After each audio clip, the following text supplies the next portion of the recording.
Iniciemos esse encontro em nome da Santíssima Trindade, em nome do Pai, do Filho e do Espírito Santo. Amém. Vinde, Espírito Santo, e enchei os corações dos vossos fiéis, e acendei neles o fogo do vosso amor. Enviai, Senhor, o vosso Espírito, e tudo será criado, e renovareis a face da terra. Oremos. Ó Deus, que instruístes os corações dos vossos fiéis com a luz do Espírito Santo, fazei que apreciemos retamente todas as coisas segundo o mesmo Espírito e gozemos sempre de sua consolação. Por Cristo, Senhor nosso. Amém. Inspirai, ó Senhor, as nossas ações e ajudai-nos a realizá-las, para que em vós comece e para vós termine tudo aquilo que fizermos, por Cristo, Senhor nosso. Amém. Santa Maria, Mãe de Deus, rogai por nós. Em nome do Pai, do Filho e do Espírito Santo. Amém. Então, como eu falei para vocês, essa não é uma formação inteiramente nova, né? Para quem faz parte do apostolado Cristandade, já certamente deve ter visto ou me ouviu falar alguma coisa acerca da Eucaristia, certo? Faço esse primeiro apontamento aqui, porque em algumas vezes perguntei para algumas pessoas qual era a parte mais importante da missa. E todos, desde católicos praticantes, né, que vão todos os domingos à missa, até pessoas menos instruídas acerca da fé, todos sempre me respondem, né, de forma uníssona, que a parte mais importante da Santa Missa é a homilia do padre. Vejam, se isso ocorre, em parte a gente pode acreditar a falta de catequese, em parte também podemos acreditar muitas vezes a falta de, talvez, piedade ou de rigor, a falta de piedade ou de rigor litúrgico daquele que está celebrando os santos mistérios. Porque a parte mais importante da Santa Missa, ela jamais pode ser a homilia, né? Ainda que o Evangelho seja algo de suma importância, a parte mais importante da Santa Missa é o momento em que nós podemos contemplar o Cristo vivo, certo? Bom, assim sendo, a gente consegue entender que a Eucaristia, ela é o sacramento mais importante. Mais importante, sim, do que o batismo, mais importante do que a crisma, mais importante do que a unção dos enfermos, do que o matrimônio, do que a ordem, do que qualquer outro dos 6 sacramentos, né? Porque se temos 7, tirando a Eucaristia, ficam 6. Por quê? Porque por meio da Eucaristia, que aquele que criou os sacramentos vem a nós, certo? Bom, eu vou ver de forma também, volto a dizer, muito breve com vocês, porque eu sei que esse é um tema bem complexo e quem está no apostolado, tem alguns de vocês que estão, mas geralmente são pessoas um pouco mais velhas. Então, eu vou procurar tratar isso da forma mais didática possível, tá?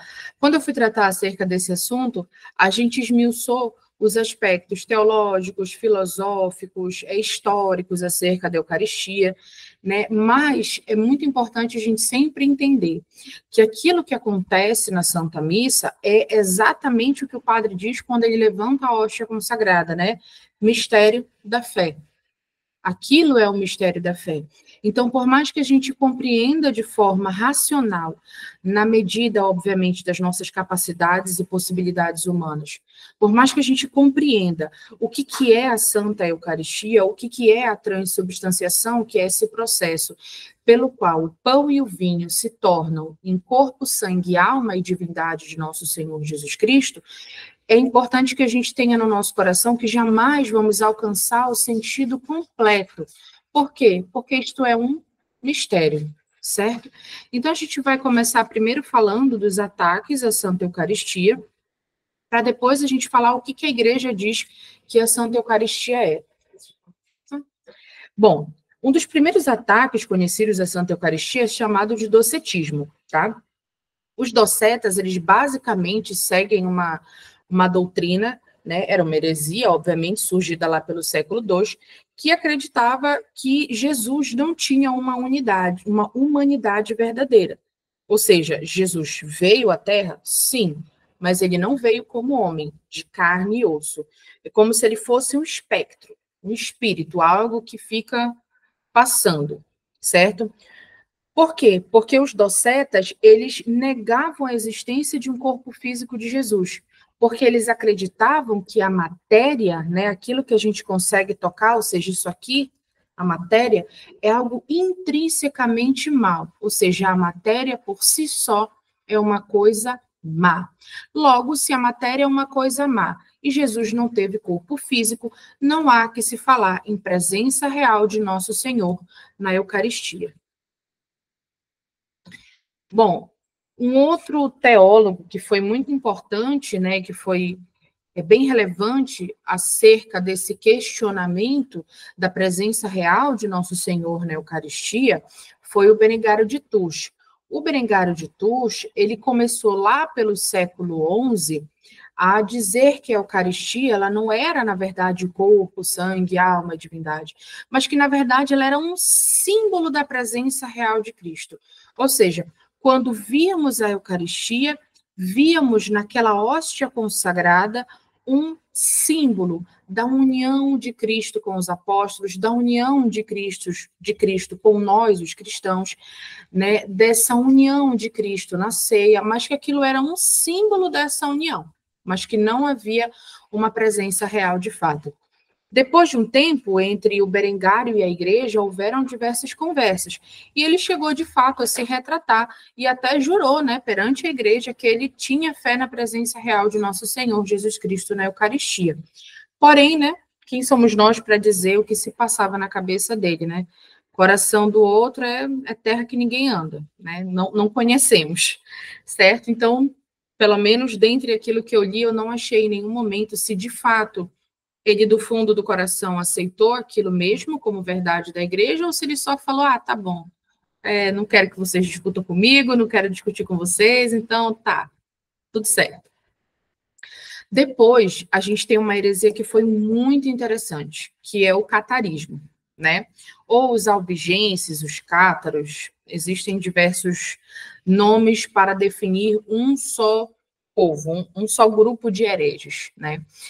Os albigenses, eles eram adeptos à heresia cátara, que se desenvolveu de forma muito peculiar, né, e que se espalhou rapidamente no sul da França, lá pelo século XII e o século XIII. O catarismo tinha uma grande influência numa cidade chamada Albi, que ficava no sul da França.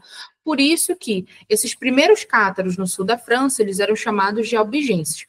A doutrina cátara, ela pregava uma coisa que já era conhecida pela galera, que é meio que o maniqueísmo, certo? A gente tem, inclusive, que Santo Agostinho foi adepto do maniqueísmo antes de se converter. E o catarismo, ele pega um pouco dessa filosofia maniqueísta e tenta transformar isso em cristianismo. O que é o maniqueísmo?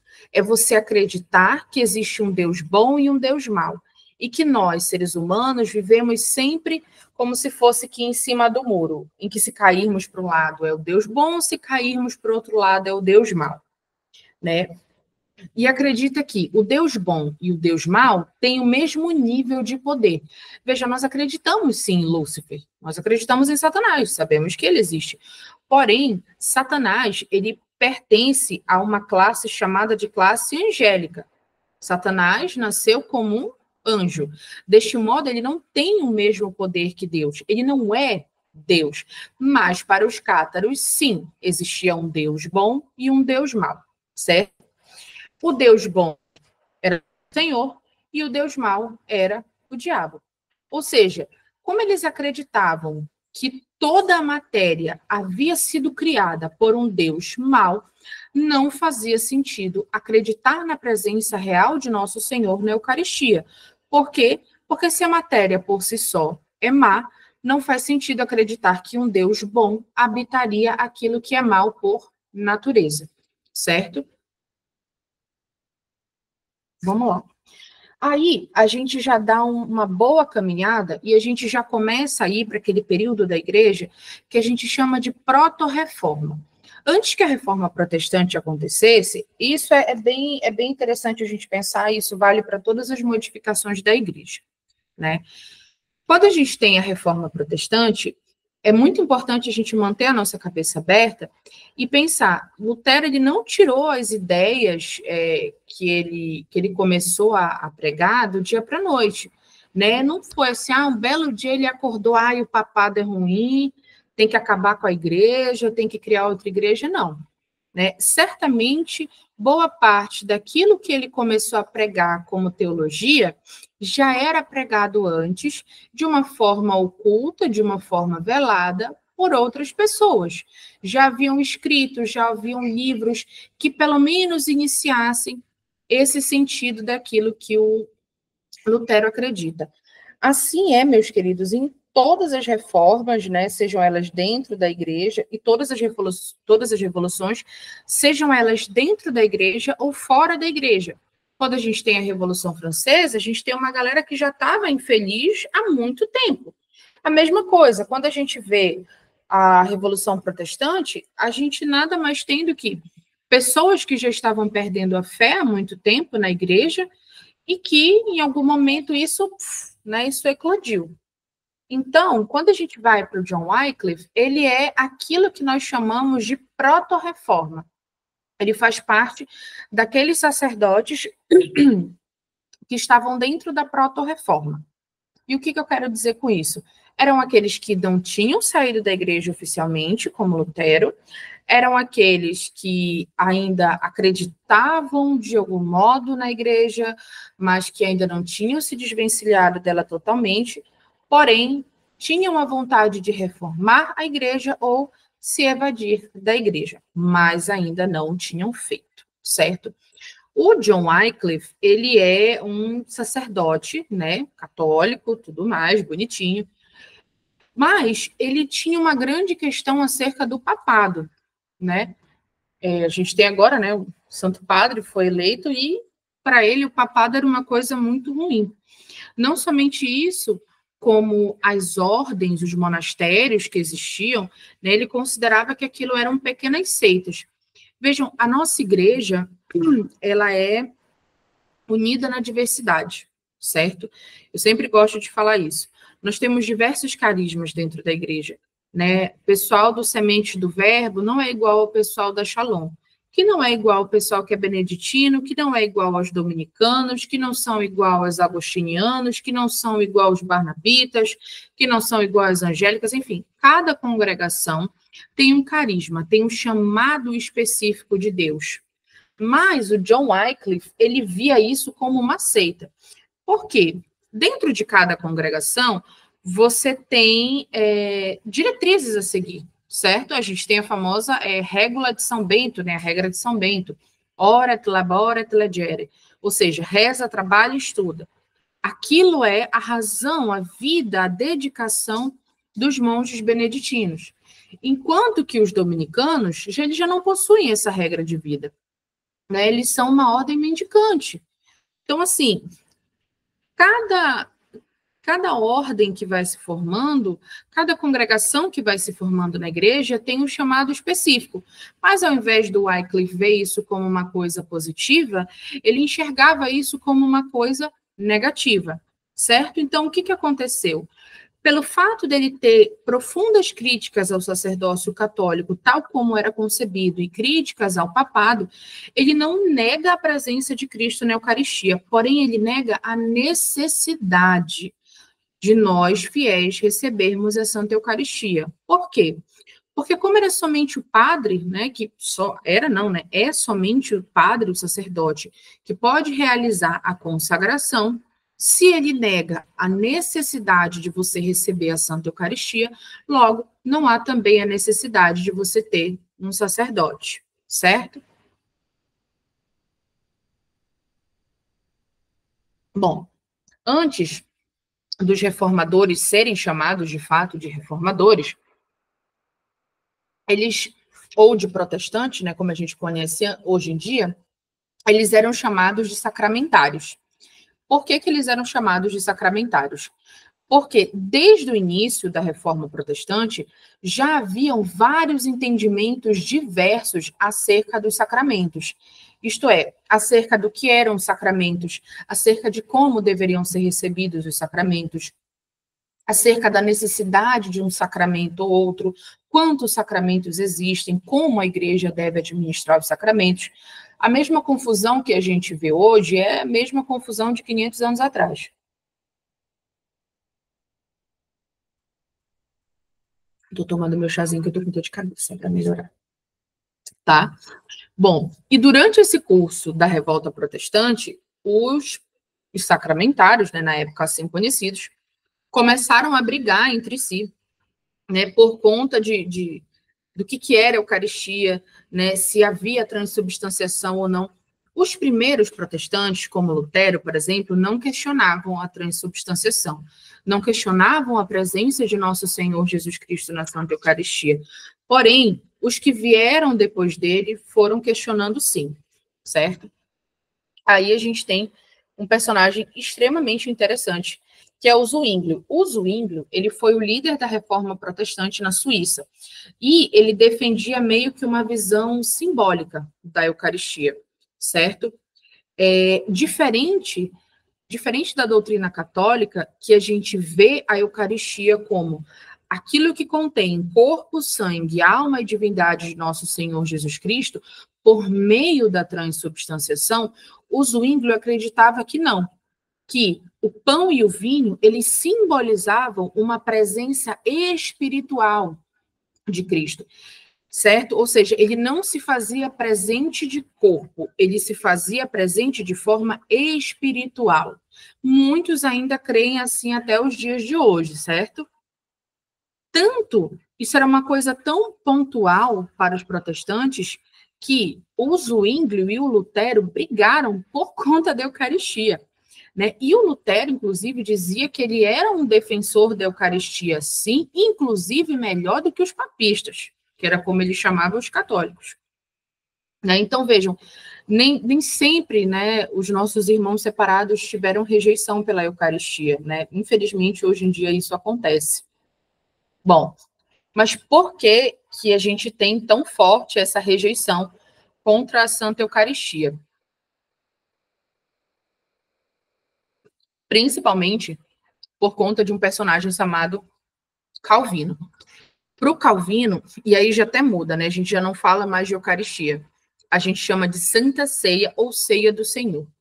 Para o Calvino, a Santa Ceia, ela é um sacramento, sim, né? Ou seja, você recebe graças de Deus daquilo, né? Há uma presença da graça de Deus, né? Há frutos espirituais colhidos daquilo, mas é um sacramento que celebra a comunhão com Cristo, mas não com uma transformação de fato, uma transformação física do pão e do vinho. Ou seja, a presença de Cristo, ela é espiritual, certo?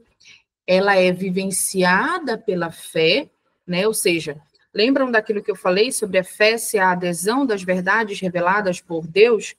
Então, ou seja, para o Calvino, ela é vivenciada pela fé, a fé que é essa adesão, né, aquilo que Deus revela, e que pelo Espírito Santo, ou seja, essa fé também Calvino compreendia a fé como dom de Deus, assim como nós compreendemos, e que ela eleva o coração do crente, ou seja, de todo aquele que crê a Cristo, que é para isso que serve a comunhão, mas que não há uma presença física de nosso Senhor.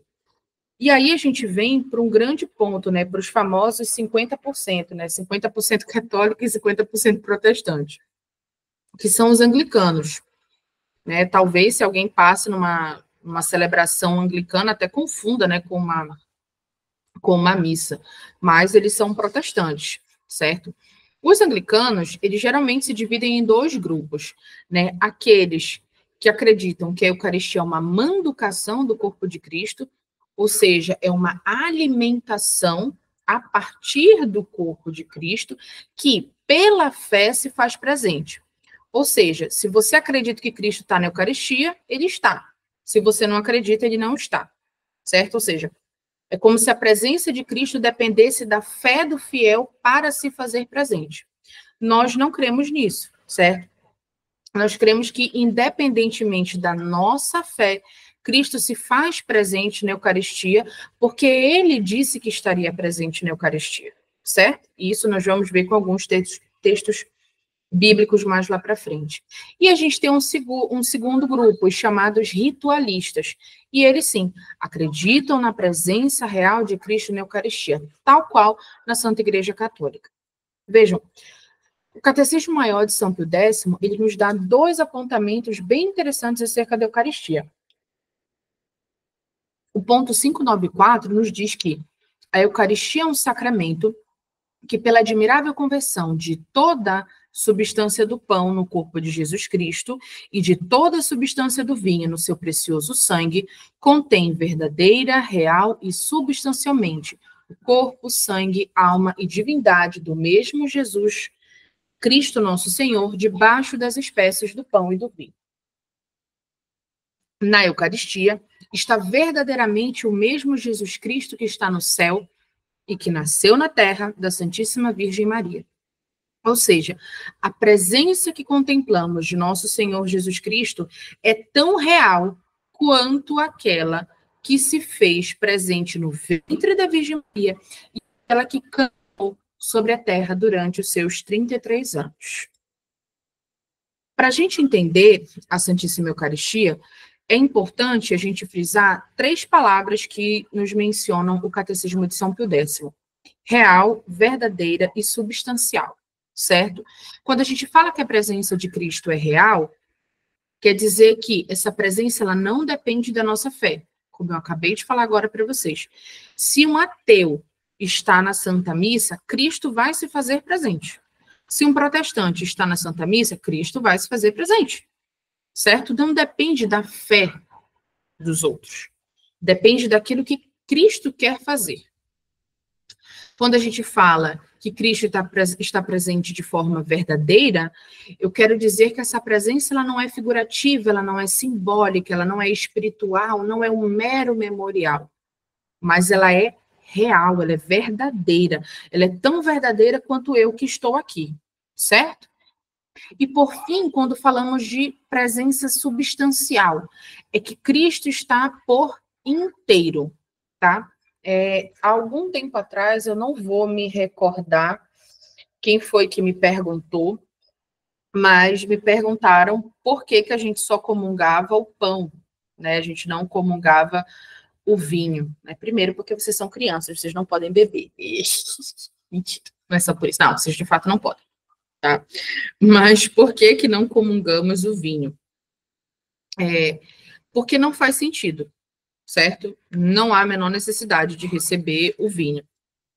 Vejam, se comungamos o pão, no pão está corpo, sangue, alma e divindade. Se comungamos o vinho, no vinho está corpo, sangue, alma e divindade. Então, se nós recebêssemos só o vinho na Santa Missa, receberíamos o Cristo total. Se recebemos só a hóstia, também recebemos o Cristo total, certo? Não há necessidade de se comungar nas duas espécies, tá? Geralmente, a Santa Igreja não dá a comunhão nas duas espécies por 2 razões. Primeiro, por uma questão logística, né? É muito difícil, principalmente após a pandemia, você conseguir manter um certo nível de higiene fazendo isso. Veja, a gente está falando aqui, gente, do precioso sangue de nosso Senhor Jesus Cristo. Então, assim, não tem como eu pegar e colocar nesse copinho aqui e dar para vocês, para depois vocês jogarem fora, certo? Esse negócio de tomar suco capo em copo de plástico, isso aí, Deus me livre, isso aí não tem a menor condição, tá? A gente poderia fazer que nem os orientais fazem, via de regra, né? Eles dão uma pequena colherzinha e aí você toma o vinho, tá? Mas eles também reconhecem que não há essa necessidade. Ah, então por que que eles recebem o vinho? Por uma questão litúrgica, certo? Já comentei para vocês em alguns momentos que existem diferenças de ritos, né? Nós temos o rito latino, o maronita, o da igreja sírio-malabar, temos o rito da igreja coopta, temos o rito tridentino, entre outros. O rito bizantino, que é a divina liturgia, certo? Nós temos diversos ritos, tá? E cada um deles tem as suas peculiaridades. E os ritos orientais, eles costumam ter preservado bastante coisa desse início da era cristã, né? Tem uma preservação muito bonita e muito profunda daqueles atos, daquelas coisas, daqueles ritos que faziam os apóstolos e os primeiros discípulos, tá? Então, é só por uma questão ritualística mesmo, certo? Mas não há necessidade. Por quê? Porque no vinho está o Cristo total e no pão também está o Cristo total, certo? Como diz o Concílio de Trento, né? Na Santa Eucaristia está verdadeira, real e substancialmente nosso Senhor Jesus Cristo, verdadeiro Deus e verdadeiro homem, sob as espécies daqueles materiais sensíveis. Ou seja, embaixo das espécies do pão e do vinho, encontram-se nosso Senhor.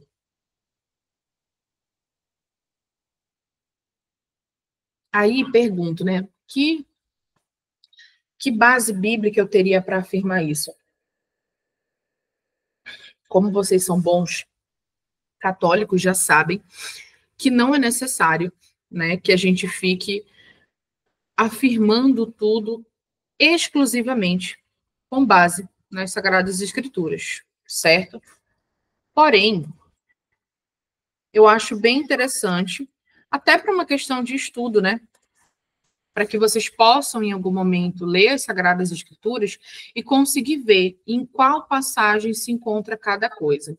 Então, no Evangelho de São João, no capítulo 6, você lê ele de 26 a 70, você tem Nosso Senhor fazendo um longo discurso para falar única e exclusivamente sobre a Eucaristia. Certo?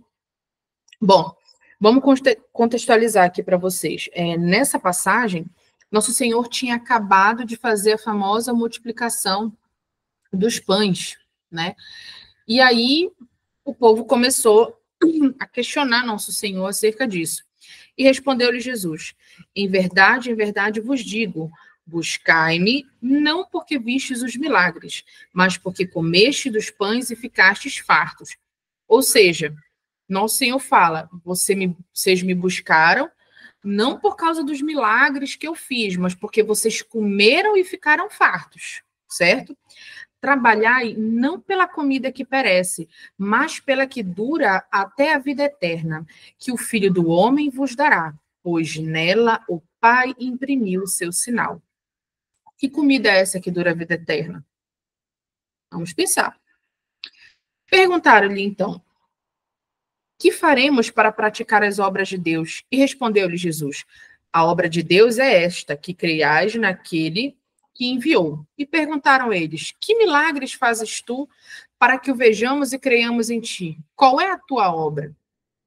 Nossos pais comeram o maná do deserto, segundo o que está escrito. Deu-lhes de comer o pão vindo do céu. Vejam, os judeus estavam confrontando Jesus. Tipo assim, que tem a ver, né? Que obras são as tuas? Moisés fez o maná lá no deserto. E tu? O que tu fazes, né? Quais são as tuas obras para que eu vá e largue a minha sinagoga e acredite em ti? Moisés nos deu o pão vindo do céu. E tu? O que tu vai dar para a gente? Aí Jesus diz: em verdade vos digo, Moisés não vos deu o pão do céu, mas é o meu Pai quem vos dá o verdadeiro pão do céu. Porque o pão de Deus é o pão que desce do céu e dá vida ao mundo. E eles disseram: Senhor, dá-nos sempre deste pão. E Jesus replicou: eu sou o pão da vida. Aquele que vem a mim não terá fome, e aquele que crê em mim não terá sede. Quando vamos para o 52, a gente vê que nessas palavras, né, o pessoal começou a ficar muito doido, tipo assim, que negócio é esse que o cara quer dar a própria carne dele, né, para que a gente coma? Eu expliquei isso também na formação, que o sentido de comer a carne de alguém para os judeus eram dois. Comer a carne significava difamar alguém, né? Ou seja, eu vou comer a tua carne, eu vou acabar com a tua reputação. E comer a carne significava canibalismo, ou seja, eu vou comer a tua carne, certo? Então, os judeus começam a dizer: esse cara é louco, né? Que papo é esse, certo? E começaram a dizer: como este homem pode dar-nos de comer a sua carne? Bem, é isso que eu estou falando? Então Jesus lhes disse: em verdade vos digo, se não comerdes a carne do Filho do Homem e não beberdes o seu sangue, não terei a vida em vós mesmos. Quem come a minha carne e bebe meu sangue tem a vida eterna. Eu ressuscitarei no último dia, pois a minha carne é verdadeiramente uma comida e o meu sangue verdadeiramente uma bebida. Quem come a minha carne e bebe meu sangue permanece em mim e eu nele. Assim como o Pai que me enviou vive, eu vivo pelo Pai. Assim também, aquele que comer a minha carne viverá por mim. Este é o pão que desceu do céu, não como o maná dos vossos pais, que comeram e morreram, mas quem come deste pão viverá eternamente. Tal foi o ensinamento de Jesus na sinagoga de Cafarnaum. Vocês veem, aí, assim, ele ainda continua, né? Porque aqui a gente parou no 59, mas se for até o 70 é bem grande. Mas lição de casa, ó, lê João 6, 26 a 70. Se tiverem alguma dificuldade de entender, se tiverem alguma dúvida, é só me perguntar. Mas não esqueçam de ler esse completinho, porque ele tem uns apontamentos muito bonitos acerca da Santa Eucaristia. E aí, percebam, hoje, quando as pessoas falam assim, mas Jesus falou isso de forma metafórica, né? Vejam, os judeus não estão entendendo isso de forma metafórica. Eles entenderam o que Jesus estava querendo dizer. Talvez nós não estejamos entendendo o que Jesus quer nos dizer. Mas os judeus de Cafarnaum, que estavam ouvindo as palavras do Cristo, esses sim entenderam perfeitamente o que Jesus estava dizendo. Ou seja, esse homem vai dar sua carne para que a gente vá comer.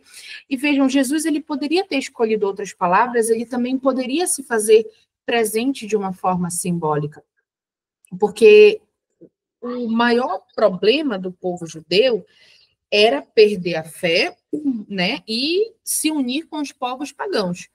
E os povos pagãos costumavam fazer sacrifícios de carne, alguns até comiam de fato, né? Praticavam canibalismo, entre outras coisas. Então, quando o nosso Senhor Jesus fala isso na sinagoga, isso é uma coisa extremamente escandalosa, né? As pessoas falam, meu Deus, esse cara é louco. E Jesus era muito conhecido em Cafarnaum. Então, o que a gente consegue perceber? Que longe dessa presença de Jesus ser algo simbólico, meramente espiritual, não. Jesus é muito claro, essa é uma presença real, certo? E na última ceia, a gente vê as últimas palavras do Senhor, né? Este é o meu corpo, este é o meu sangue. Isso é o que nosso Senhor diz aos apóstolos. Essas últimas palavras, elas são como se fosse o testamento de Jesus.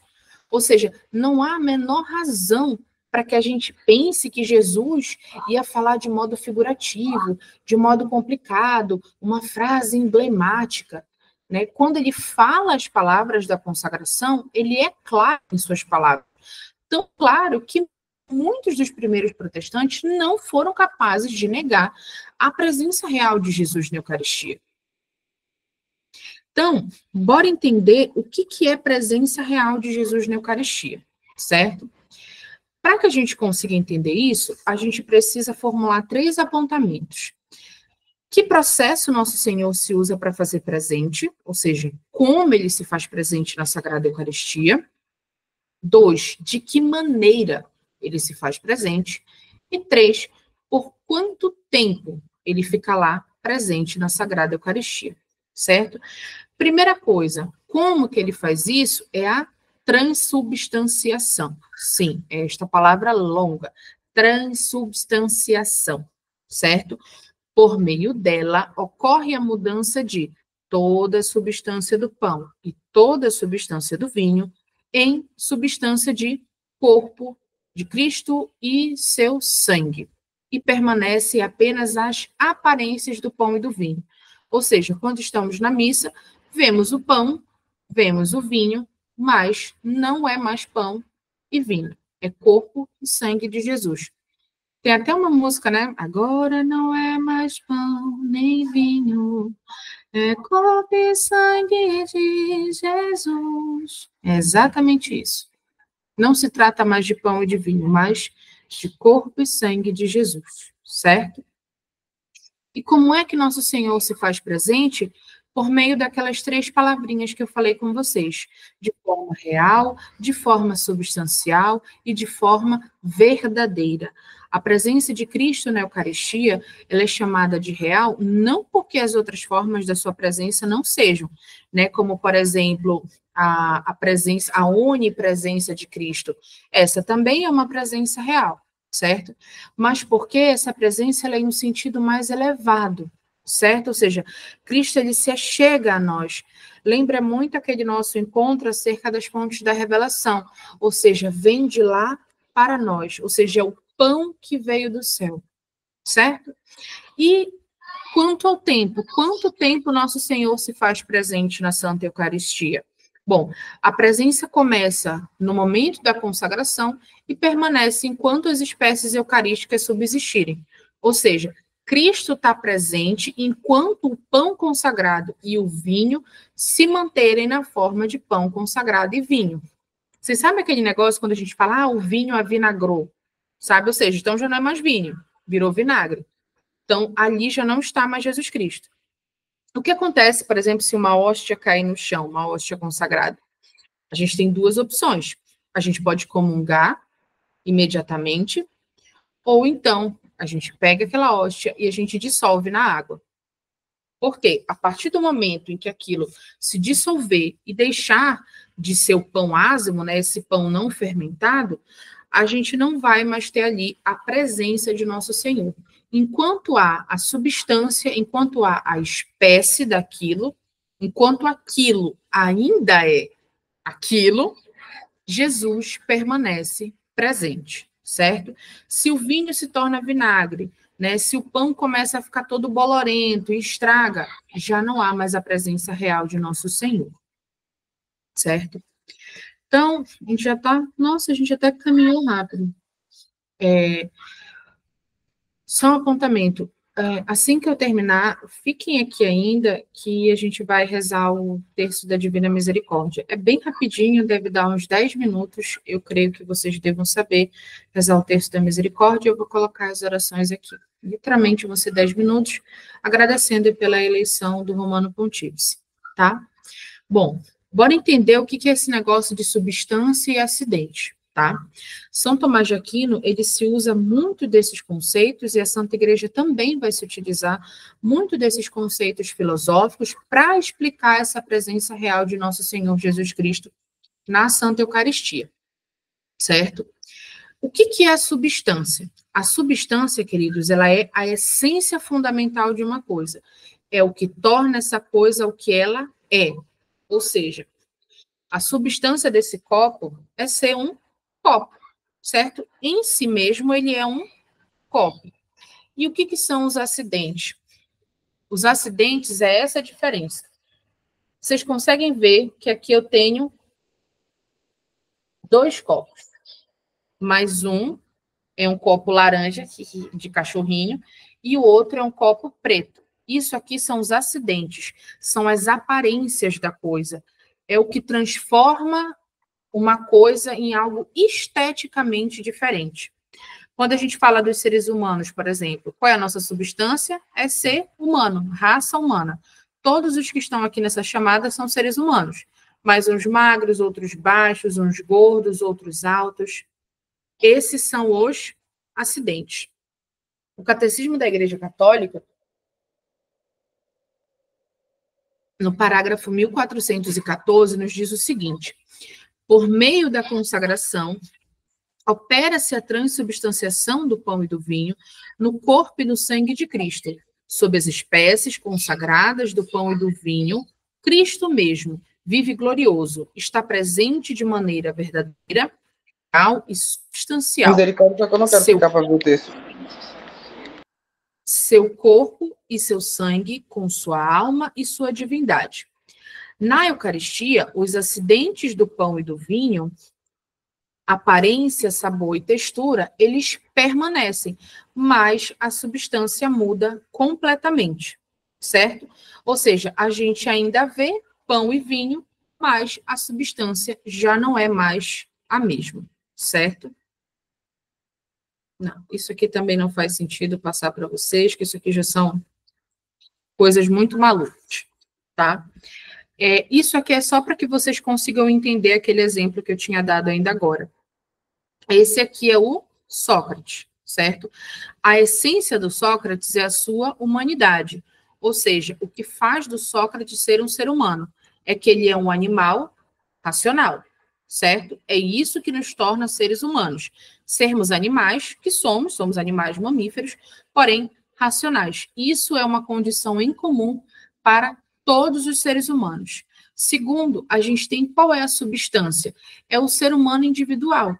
Ou seja, eu com o meu temperamento, as minhas predileções, aquilo que eu gosto de fazer, certo? E quais são os acidentes? A cor do cabelo, altura, peso, isso tudo pode mudar, mas Sócrates continua sendo um ser humano, certo? Na transubstanciação, o pão e o vinho, eles mantêm esses acidentes, eles mantêm essas aparências, mas a substância, ela é transformada no corpo e sangue de Cristo. A essência do pão e do vinho, ela deixa de existir, sendo substituída pela essência do corpo e do sangue de Cristo. Embora, aos nossos olhos, a gente ainda enxergue a hóstia e ainda enxergue o vinho, certo? Quando nosso Senhor pega o pão na mão e diz, isto é o meu corpo, a gente tem uma confirmação do mistério da transubstanciação, certo? Quando ele fala, isto é o meu corpo, ou seja, esta coisa que eu estou segurando aqui é o meu corpo. Na última ceia, os apóstolos ainda viam a aparência do pão, mas a substância já havia sido mudada, certo? E aí, queridos, eu vou dar só um último apontamento. No Velho Testamento, quando a gente tem o sacrifício, né, ou seja, quando Moisés vai lá e mata um cordeiro, um novilho, o que quer que seja, ele destrói aquela essência, ou seja, ele mata aquele cordeiro para que aquilo se torne sacrifício. Da mesma forma, o sacerdote destrói a substância do pão, destrói a substância do vinho, para que se torne substância de corpo, sangue, alma e divindade de Cristo, certo? O que a gente consegue compreender hoje? Que os acidentes do pão e do vinho, essas aparências sensíveis que são perceptíveis aos 5 sentidos, elas permanecem, mas a substância muda, certo? Por que Cristo não transformou o pão e o vinho de forma visível aos nossos olhos? Né? Ou seja, que aquilo virasse realmente um pedaço de carne, que aquilo virasse um cálice com sangue. Porque se Jesus fizesse isso, não seria necessária a fé. Porque, como diz Hebreus 11:1, a fé é a convicção das coisas que não se veem, certo? É a adesão àquilo que Deus revela a nós.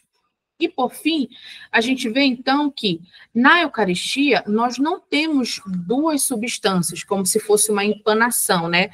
Temos aqui o corpo de Cristo, o sangue de Cristo, a alma de Cristo, a divindade, mais o pão e mais o vinho. Não, é uma mudança total de substância. Nós vemos o pão e o vinho, mas pela fé sabemos que é corpo, sangue, alma e divindade, certo? Isso aqui foi exatamente aquilo que eu acabei de pontuar para vocês, que na Eucaristia o sacerdote provoca uma destruição, certo? Quando o padre pronuncia as palavras da consagração, ele causa uma destruição. O sacerdote da lei antiga destruía, né, um animal, matava o animal para realizar um sacrifício a Deus, enquanto que o sacerdote da nova aliança destrói as substâncias do pão e do vinho para que se tornem o corpo e o sangue de Jesus, tá? Último apontamento. A gente tem que a Eucaristia, ela é um sacrifício contínuo, certo? Ela é um sacramento contínuo. Enquanto que batismo, crisma, matrimônio, a ordem, né, elas se incorporam ao ser do fiel, ou seja, recebi, pronto, acabou. Né, se incorporou a mim. Eu sou crismada, eu sou batizada, eu sou casada. Já a Eucaristia não, ela é um sacramento contínuo, que é aquilo que eu falei. Enquanto as espécies estiverem permanentes, estiverem presentes, há presença real de nosso Senhor Jesus Cristo. Creio que isso aqui eu não preciso explicar novamente, né, porque eu falei para vocês que não é necessário a gente comungar nas duas espécies, né, justamente porque O Cristo total está presente no vinho e o Cristo total está presente no pão. Então, a gente percebe que qual é o nosso dever para com a Eucaristia? O nosso dever para com a Eucaristia é um dever de latria. Por isso que realizamos a adoração ao Santíssimo Sacramento. Certo? Porque se na Eucaristia está Deus vivo, presença real de nosso Senhor, qual é o primeiro mandamento? Amarás a teu Deus com todo o teu coração, de toda a tua alma, de todo o teu entendimento. Ou seja, eu vou amar a Deus acima de todas as coisas. E se na Eucaristia está presente o Deus vivo, logo cabe a mim amar com todo o meu coração, com toda a minha alma, com todo o meu entendimento, este Deus vivo, certo? Então, queridos, que nós não possamos deixar nosso Senhor sozinho, certo? Lembremos que ele se fez pão para nós, ele veio até nós neste belíssimo sacramento. Então, assim como ele nos acompanha, nós também somos chamados a acompanhar o Cristo, né? E não deixar ele sozinho, desfrutar da sua adorável presença e de fazer companhia. É muito ruim quando a gente vai ao Santíssimo e a gente vê que ninguém passa por lá, que ninguém faz reverência, que as pessoas não ligam mais para a presença de nosso Senhor, certo? Por fim, vamos rezar rapidamente o terço da Divina Misericórdia. Os que não puderem ficar, tudo bem, não tem problema, fiquem tranquilos, eu já falei para vocês. A gente deve ficar com o nosso Senhor por vontade, certo? Pelo amor de Deus. Os que não puderem ficar, só mandem no chat que não podem ficar, e aí tá tudo certo. Eu vou só colocar bem aqui as nossas orações, porque eu acredito que todos saibam, mas eu não sei se todos sabem. Se não souberem, eu vou já colocar aqui. Eu, particularmente, gosto muito do terço da Divina Misericórdia. Pronto.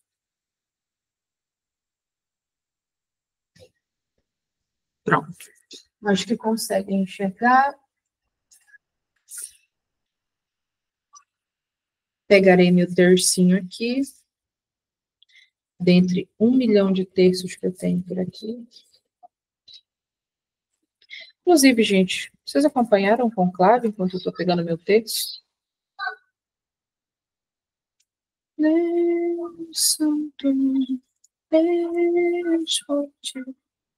Pronto. Vou só desativar aqui a nossa gravação, né? Porque, enfim, o que tínhamos que gravar, já gravamos.